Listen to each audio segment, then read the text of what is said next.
Heavily armed federal agents delivering an early morning wake-up call to Kevin Robles and his little sister, Raquel. I never thought it was going to happen, especially to my family, at 6 in the morning. The agents were executing a sealed warrant for the arrest of their father, Arnoldo Robles, on one charge of being a deported alien in the U.S.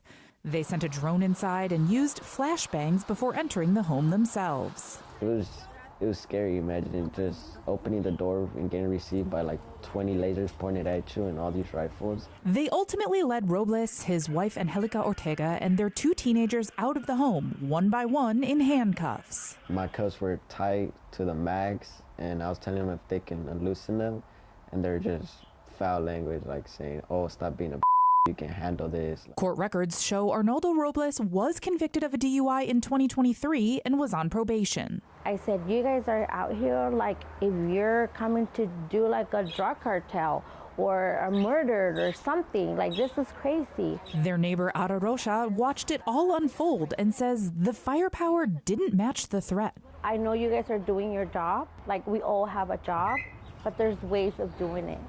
Why the necessary of breaking windows or bringing 30 plus armed people? Kevin and Raquel, both U.S. citizens, were eventually released. And that's when I find out that both of my parents had been taken, and then that's when I broke down in tears.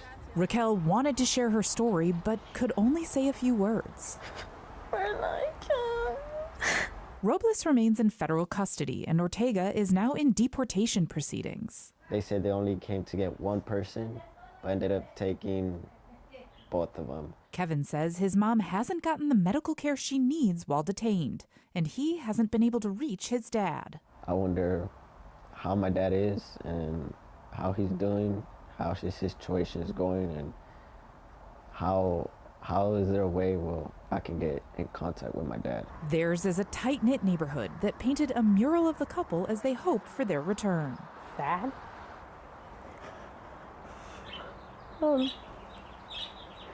Sad because they're good people.